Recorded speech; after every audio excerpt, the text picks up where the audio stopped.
Usually when you check the economic news, it feels a bit like watching a slow-moving glacier. Yeah, right. I mean, you get a quarter-point interest rate change here, maybe a slight dip in unemployment there. Exactly. It's structural, it's heavily telegraphed, and frankly, it's pretty predictable. Well, it's designed to be. The entire modern central banking system basically relies on that predictability to keep markets calm.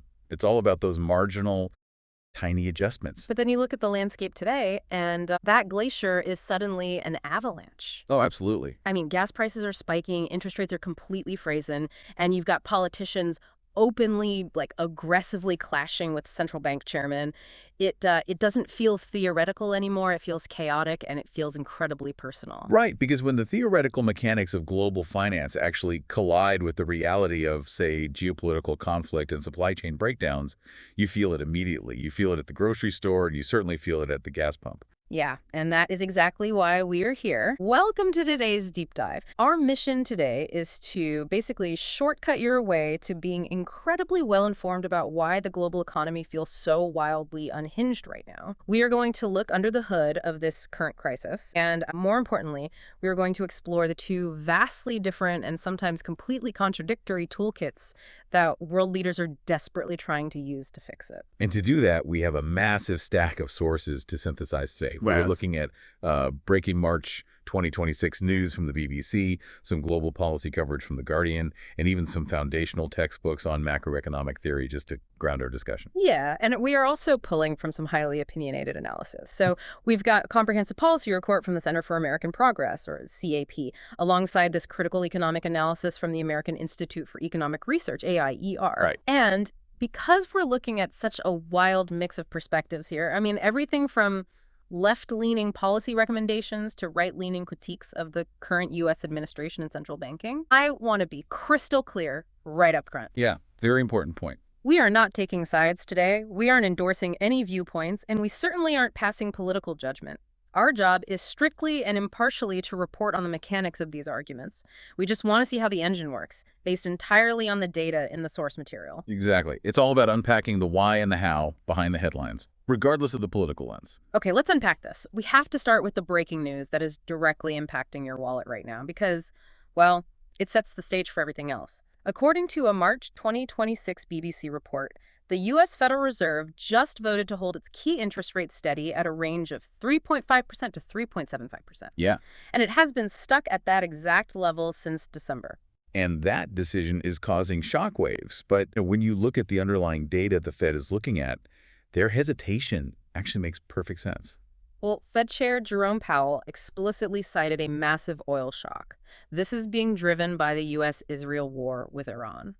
That conflict has completely disrupted global energy markets, and it's pushed U.S. gas prices to their highest levels since 2024. And because energy is baked into the cost of literally everything we buy, the Fed has actually revised its inflation forecasts for the year upward to 2.7%. Which is moving in the exact opposite direction of their 2% target. Yeah. And what's crucial to understand here is that Powell isn't just pointing at the war in the Middle East. No, he's pointing at domestic policy, too. The BBC notes that Powell attributes this stubborn inflation to the compounding effects of the Trump administration's tariffs, as well as an immigration crackdown. I mean, the tariffs make imported goods more expensive by default, and the immigration restrictions have severely slowed population growth, which effectively shrinks the available workforce. And when you combine those factors mechanically, the outcome is inevitably inflationary. Right. You have more expensive raw materials coming into the country and fewer people available to manufacture or move those materials.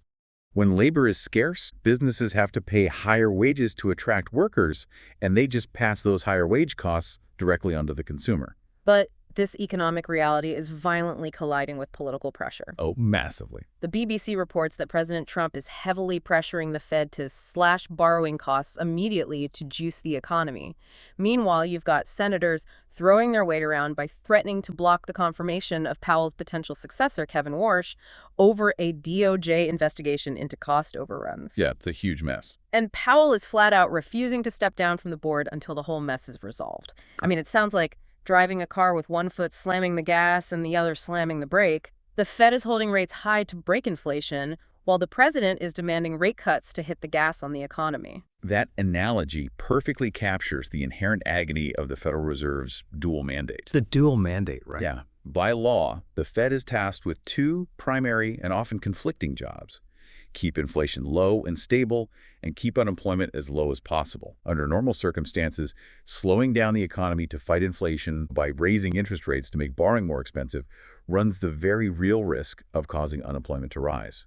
Companies stop expanding, they stop hiring, and eventually they lay people right off. But when you get hit with massive external shocks like a sudden war in the Middle East or sweeping tariffs, it completely scrambles that equation. Exactly. The Fed is boxed in. I mean, if they cut rates like the political pressure demands, they risk letting that stubborn 2.7% inflation spiral out of control, which erodes everyone's purchasing power. Yeah. But if they keep rates high, they raise the risk of triggering a severe economic downturn, crushing job growth. It's a high-wire act in a hurricane. Which brings us to a massive contradiction in the actual toolkit the Fed is using right now. This is where it gets really complicated. Yeah, the AIER article drops an absolute bombshell about what the Fed is doing behind the scenes. Despite claiming to be in a life-or-death inflation fight, holding rates at that 3.5% to 3.75% mark, the Fed actually quietly restarted quantitative easing, or QE, in December 2025. Yes. They made a $40 billion purchase, and this is after spending years painfully shrinking their massive balance sheet from $8.9 trillion down to about $6.5 trillion. Right, and this pivot is the crux of the AIER critique, and it fundamentally changes how we understand the Fed's current strategy. Wait, I need to pause here because the mechanics don't make sense to me. Sure. If we are fighting inflation by holding interest rates high to restrict borrowing, why is the Fed essentially creating money electronically through QE to buy government bonds? Isn't injecting billions of dollars into the system completely counterintuitive to standard contractionary policy? It seems like it, yeah. It sounds like they are trying to quietly bail out the federal government's borrowing costs while telling the rest of us to tighten our belts. That is precisely the critique AIER is levying. But to understand how the Fed justifies it, we have to look at how their underlying mechanics has completely changed since the 2008 financial crisis. Okay. They moved from a system of scarcity to a system of abundance. Historically, the Fed operated through standard open market operations. Right, the textbook stuff. Exactly. If they wanted to raise rates, they sold a few bonds, which sucked a little bit of cash out of the banking system. Because cash was scarce, banks charged each other higher interest rates to lend it out. So they tweaked the actual supply of dollars to move the price of borrowing. Precisely. But after 2008, and, again, during the pandemic, they engaged in massive quantitative easing, buying trillions of dollars in long-term assets to prevent an economic collapse. Right. They flooded the banking system with so much liquidity that cash was no longer scarce. So the old method of tweaking the money supply didn't work anymore. Instead, they moved to what economists call a floor system. How does a floor system work in practice? Well, in a floor system, the Fed controls interest rates not by changing the supply of money, but simply by paying banks interest to keep their cash parked at the Federal Reserve. Oh, wow. Yeah, it's called interest on reserve balances. If the Fed wants to raise rates, they just raise the interest they pay the banks. The banks won't lend money to you or me for less than they can get absolutely risk-free from the Fed. That rate becomes the floor. That makes sense mechanically, but it brings us right back to the contradiction. If they can control rates just by paying banks to park cash, why did they just buy another $40 billion in government bonds? I mean, why do they need a $6.5 trillion balance sheet at all? Well, the Fed claims they need a balance sheet that massive to maintain ample reserves, so the floor system functions smoothly without liquidity seizing up. Right. But AIR argues that $6.5 trillion is far, far more than mathematically necessary for ample reserves. AIR's conclusion is that the Fed is capitulating to fiscal dominance. Fiscal dominance. Yeah, the federal government has a voracious appetite for borrowing. And with rates this high, the interest payments on the national debt have crossed over $1 trillion a year. So the argument is that by restarting QE and buying government debt, the Fed is artificially injecting liquidity to keep the federal government from drowning in its own interest payments, even if it contradicts their fight against inflation. Exactly. It really highlights the messy limits of textbook monetary policy when the government itself is the one driving the demand for cash. It reveals a systemic tension. Monetary policy is inherently a demand-side tool. Whether you are using a floor system or adjusting the money supply, you are fundamentally trying to change consumer and business demand, making them want to spend more or spend less. Here's where it gets really interesting. Okay. If the Feds hammer, manipulating demand through interest rates and QE isn't working on this screw, maybe they are using the wrong toolkit entirely. What if our current economic crisis isn't a demand problem at all? What if it's fundamentally a supply problem? That is the core argument detailed in the report from the Center for American Progress, or CAP. They argue that the recent surges in core inflation are heavily driven by negative supply shocks, not just an overheating demand side. And the data they provide to back this up is staggering, and it's all about compounding bottlenecks. Yeah, it's everywhere. They start with the pandemic-induced manufacturing shocks. Look at the auto industry. There was a global shortage of semiconductors, those tiny computer chips that run modern vehicles. Right.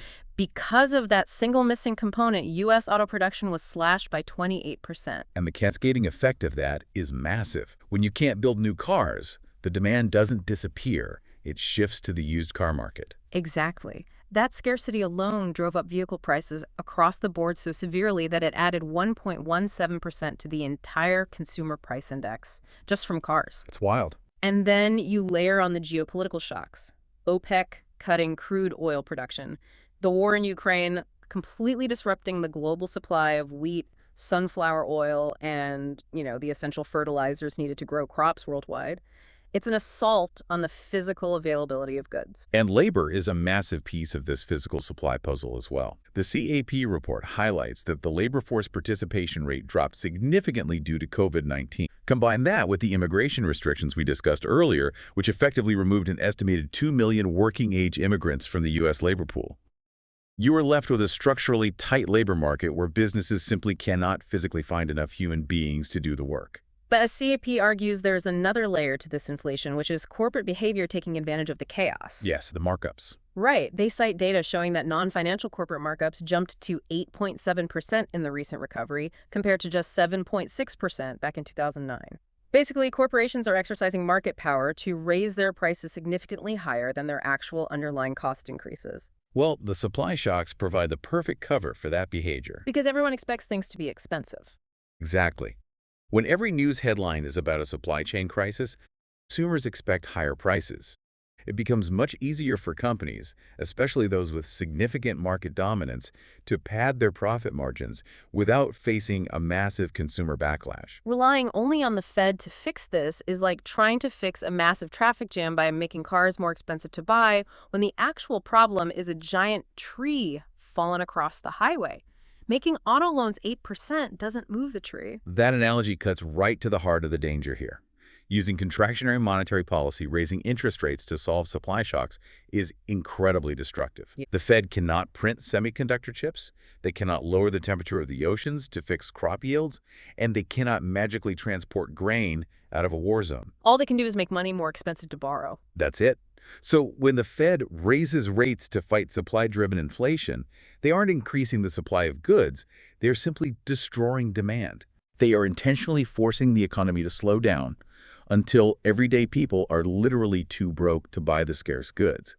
That causes immense real-world economic loss. Right. And as the CAP report emphasizes, this blunt instrument disproportionately hurts the most vulnerable, low-wage workers who are always the first to lose their jobs in a manufactured slowdown. So if manipulating the money supply won't remove the fallen tree from the highway, governments have to use a completely different toolkit to physically fix the supply chain and the workforce. Exactly. Which brings us to the macroeconomic concept of supply-side policies. Right. If monetary policy is about the supply of money, supply-side policy is about expanding the actual physical capacity of the economy to produce goods, services, and labor. Our textbook sources define supply-side policies as government actions aimed at improving productivity and shifting what economists call the long-run aggregate supply curve to the right. The LRAS curve, yeah. In plain English, it means increasing the maximum potential output of the entire country. And historically, there are two distinct ways to do this: market-based policies and interventionist policies. And the philosophies behind them are practically opposites. Market-based policies are generally about removing friction from the private sector. Okay. Deregulation, privatization, cutting taxes on businesses so they have more capital to invest. It also includes highly controversial labor market flexibilities like reducing the collective bargaining power of unions or cutting unemployment benefits to pressure people back into the workforce quickly. But the market-based approach is essentially getting the government out of the way. Exactly. On the flip side, interventionist policies are where the government aggressively steps in to build capacity. Heavy government investment in education and worker training, direct funding for research and development, massive infrastructure projects building roads, ports, hospitals, and modernizing the energy grid. You see this interventionist approach clearly in the CAP, reports specific recommendations for fighting our current inflation. You really do. They recommend expanding COVID vaccine uptake to keep the existing workforce healthy and stable. They push for heavily increased childcare support. Right. And it's important to view that childcare recommendation through a macroeconomic lens. It's not just a social program, it's a labor supply mechanism. If parents can't afford daycare, they drop out of the workforce, shrinking the labor supply and driving up wages. It's about removing the barriers that prevent people from participating in the economy. They also advocate for reducing limits on immigration to immediately boost that supply of workers and intensifying antitrust enforcement to stop the corporate price gouging we talked about earlier. And crucially, they point to massive federal interventions like the Inflation Reduction Act and the GHGS Act. Huge investments. Yeah, these are multi-billion-dollar investments in domestic renewable energy and semiconductor manufacturing, explicitly designed to break the U.S. economy's reliance on foreign oil cartels like OPEC and, fragile globalized supply chains. So to build on my earlier analogy, market-based supply side is about taking the speed limits off the cars, while interventionist supply side is the government actively paving a wider highway. But are they mutually exclusive? I mean, do countries have to pick one or the other? Well, historically, they were treated as mutually exclusive because they tied deeply into opposing political ideologies. Right, like left versus right. Exactly. The market-based approach was the defining hallmark of the Reagan and Thatcher eras in the 1980s.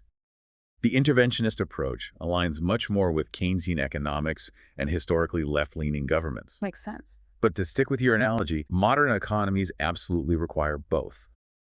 A lack of speed limits doesn't help if the road is full of potholes, and a beautifully paved 8-lane highway is useless if the regulatory hurdles make it illegal to drive a truck on it. That's a great point.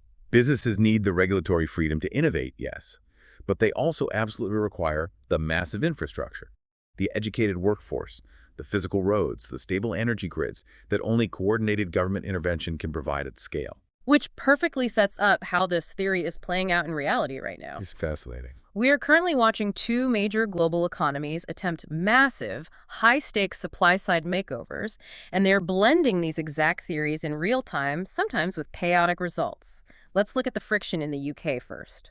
Yeah, The Guardian's reporting on the UK situation is a fascinating case study in political irony.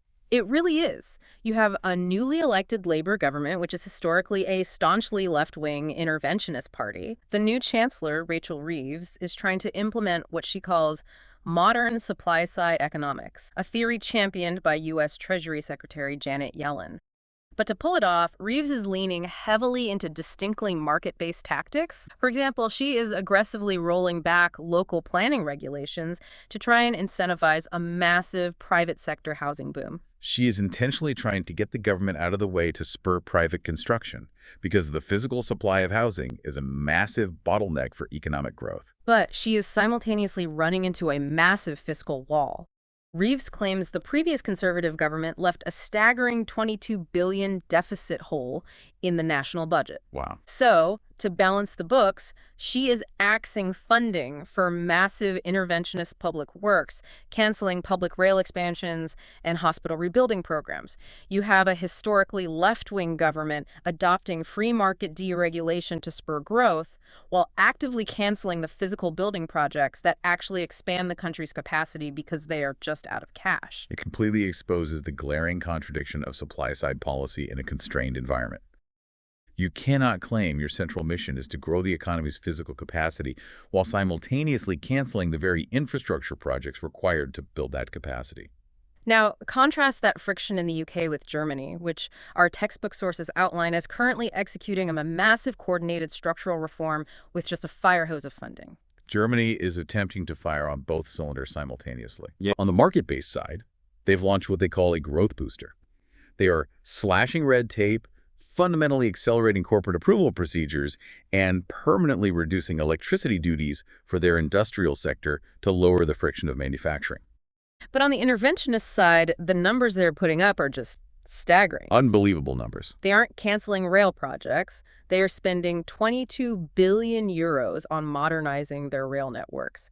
They are pouring 6.5 billion euros into childcare and digital education to expand their labor force capacity. They are investing 10 billion euros to convert physical buildings to a hydrogen energy economy, and an incredible 62.4 billion euros a year on security and defense infrastructure. But this brings up a massive macroeconomic contradiction. Right. How do countries actually fund massive, necessary interventionist policies like Germany's infrastructure push or the U.S. GPS Act when their central banks are keeping interest rates at 15-year highs to fight inflation? That is the defining economic conundrum of our decade. High interest rates make government borrowing incredibly expensive. You are essentially trying to build the physical future of your country's capacity, while your own central bank is making the raw capital required to build it cost prohibitive. It all connects back together. The battle against inflation, against economic stagnation. It isn't just about a central bank tweaking a dial in a vacuum or adjusting a floor system. No, not at all. It is a massive, incredibly messy collision. You have geopolitical wars violently disrupting the supply of oil and food. You have structural labor shortages stemming from pandemics and border policies. You have corporations leveraging that scarcity to boost their own profit margins. Right. And caught right in the middle, you have governments desperately trying to rebuild the actual physical supply of goods and workers through policies that frequently contradict what their own central banks are doing with the money supply. It is a systemic foundational tension that really defines the modern global economy. So the next time you see gas prices spike at your local station, or you hear a breaking news headline about the Fed freezing rates again, or a politician aggressively pushing a new infrastructure bill or a tariff, you now know exactly what is happening beneath the surface. It is not just arbitrary numbers on a screen. It's the ultimate tug of war between the money supply and the physical supply of the world. And that leaves us with one final critical question to consider. Okay, let's hear. We've seen how external shocks completely disrupt the Fed's traditional tools. But what if severe supply-side shocks, like extreme climate change events wiping out global crop yields, ongoing geopolitical conflicts permanently disrupting shipping lanes, and permanently aging populations structurally shrinking the workforce? What if those aren't temporary anomalies? Oh, wow. If persistent physical supply shortages become a prominent everyday reality, will traditional central banks eventually become completely powerless to control inflation? That is a heavy thought to leave you with, but an incredibly important one to mull over as you watch the news this week. Thank you for joining us as we unpack the avalanche of the current economy. Keep questioning those headlines, look for the why beneath the what, and we will see you on the next deep dive.